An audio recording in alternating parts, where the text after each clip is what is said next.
Hello and welcome to another video. Today I thought I would do a simple circuit, again in my Airbus A320.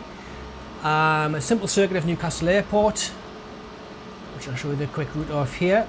We're going to take off on runway 25. After a few miles of departure, as we're climbing out, we'll turn left, heading down towards the Untel waypoint, where we'll turn left again, and then we're going to come along directly to the south of Newcastle upon Tyne, and then basically following the course of the River Tyne on the way through to the piers at Tynemouth and South Shields, where we will begin the RNAV approach for RNAV 25 back into runway 25. It starts at the up-mop transition, where we'll turn left in towards Suppig, where we'll turn left again for our final approach into Newcastle Airport. The pattern altitude for today will be 4,000 feet, and the reason for that, if I bring in the approach plate, is the up-mop waypoint has a minimum altitude of 4,000 feet, so we need to make sure that when we arrive at up-mop we are at 4,000 feet minimum, where we'll turn left up towards Suppig, which this one has a 2,600 foot minimum altitude, so we need to descend from 4,000 to 2,600. And the reason for that is between Suppig and the glide slope, somewhere in this area here, we will intercept the glide slope, probably somewhere in the region of the coastline of the beaches of Blythe and Seaton Sluice, where we shall intercept the glide slope to take us in towards the runway. So they're the only constrictions we have of a 4,000 foot altitude for the circuit height. So here's our Airbus. We shall jump on board.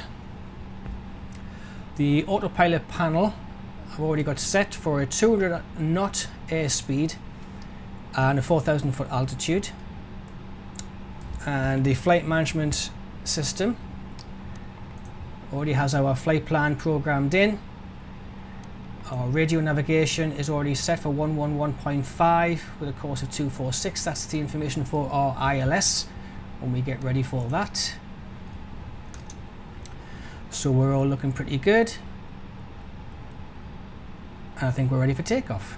So let's just get ourselves into a slightly better orientation for takeoff. So we shall take off the parking brake, engage the foot brakes and increase power. Engine power coming up. Stabilized. Release the foot brake. Full power.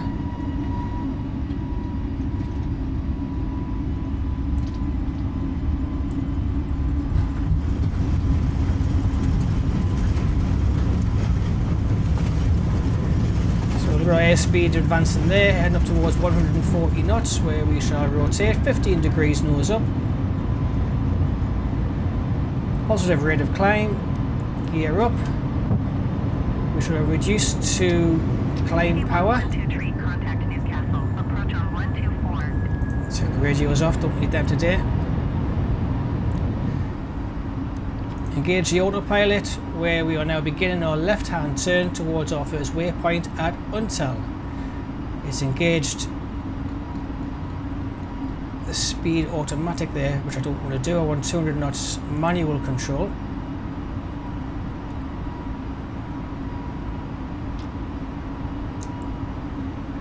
We should bring our flaps up.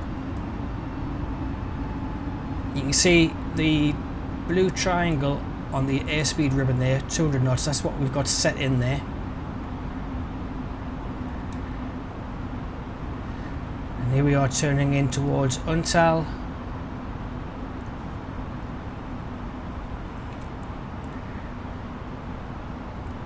There's the River Tyne just below there.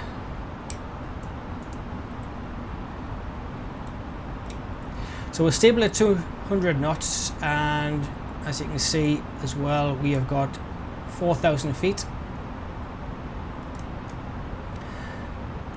So everything's looking good. That was a reasonably smooth takeoff.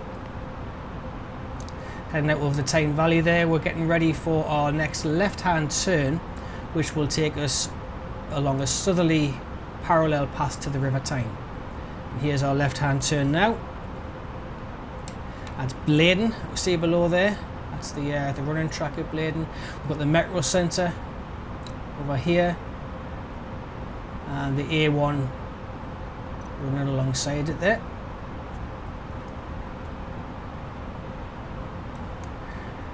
Okay, we'll switch them off, don't need them on.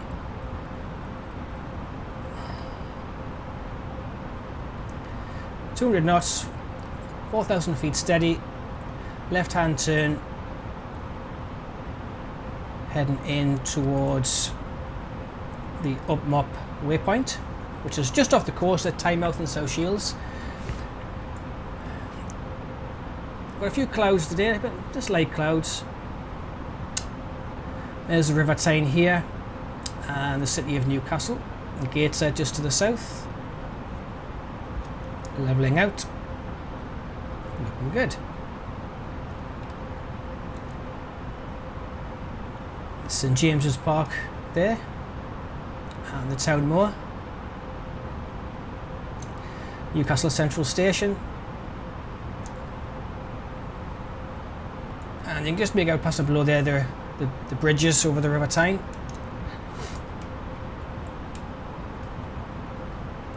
So we have 9 miles to fly before we get to Upmop.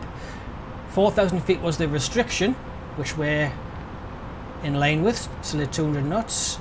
You can see in the distance there we've got the piers at Tynemouth and South Shields. There's the River Tyne snaking its way past Wallsend, heading towards North Shields. And everything's looking good. Passing over Baker.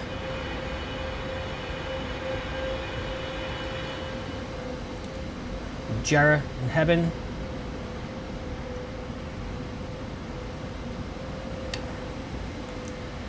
Now, when we get to Upmop, if you recall, we do need to start reducing our altitude towards 2,600 feet in readiness to intercept the glide slope.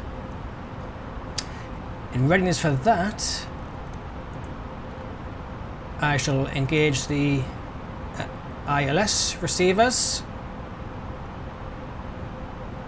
in readiness. Again, just confirm I've got the right.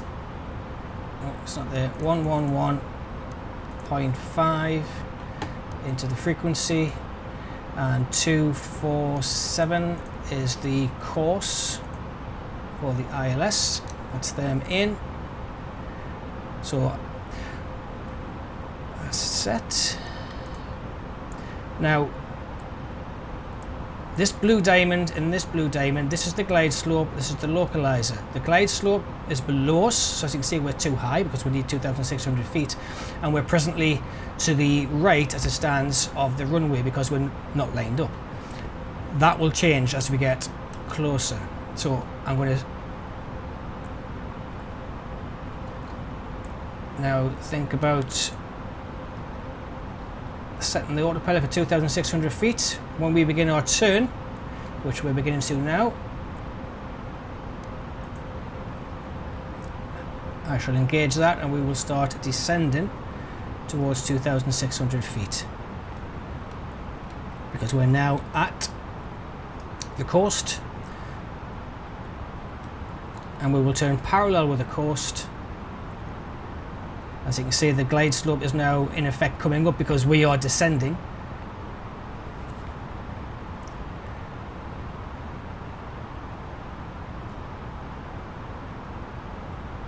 And we're looking good.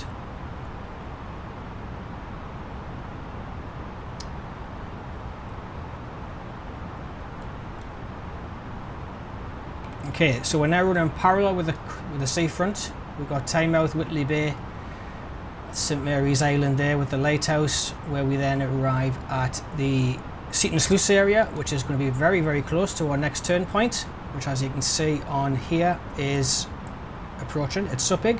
We will turn left As you can see now on here, we're now below the glide slope, which is what we want because we want to intercept the glide slope from beneath. At around about 2,600 feet, there's our 2,600 foot alert coming up there. And we're getting very close, as you can see, to our turn point. And there is our turn.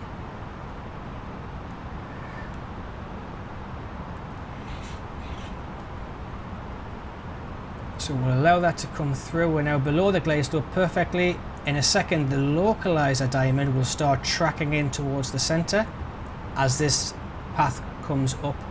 So we're now in effect heading directly towards the runway. There it is there, starting to move there, the localizer coming in. Now when we do get straightened up from this turn, you can see the glide slope coming down there. I'm going to engage the approach mode, and what that's going to do is going to tell the autopilot to track the glide slope and the localizer. Now the glide slope presently is marked in blue. When it captures that, it'll turn green. And if you remember, that will be somewhere as we're crossing the coast. And as we've captured it, just as we're past the coastline. So let's get ourselves ready for an approach and landing. We're now descending under control from the glide slope, tracking the localizer, but I'm too fast. I now need to start thinking about lowering my speed range for landing of 140 knots. At 6 miles out, we'll be looking to lower the landing gear, which is roughly around about Cramlington Hospital, which is there. We'll put a bit more flaps down, and we will lower the landing gear.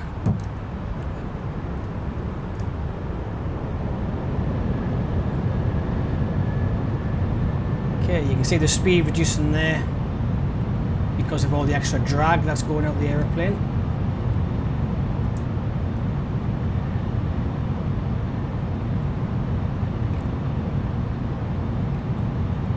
Another notch of flaps. Oops, not too much flaps.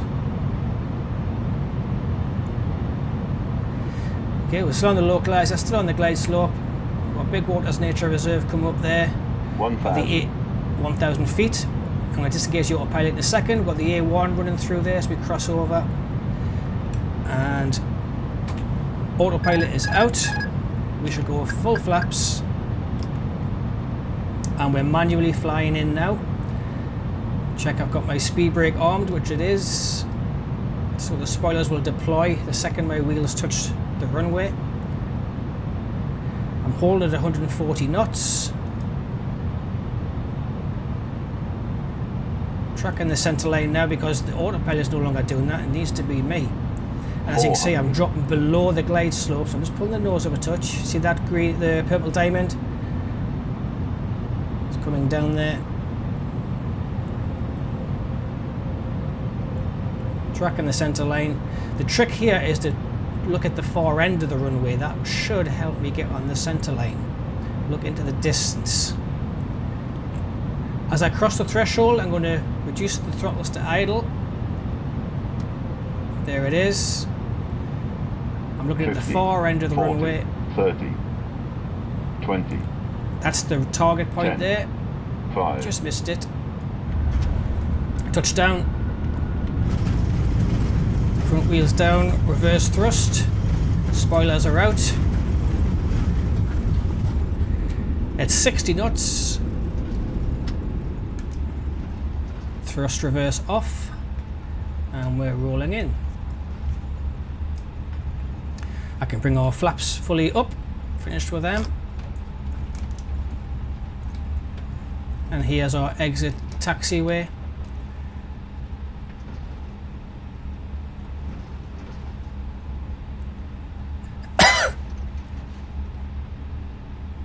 And we've left the runway and we're heading to our parking position at the terminal.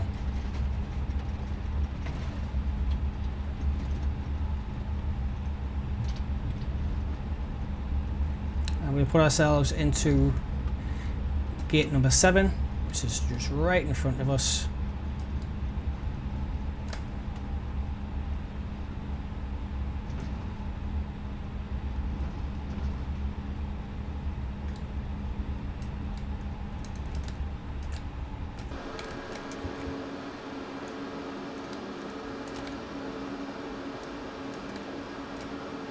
And here we are, Newcastle Airport.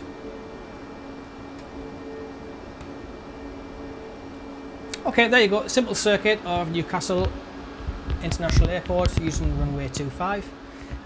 I'll see you in the next video.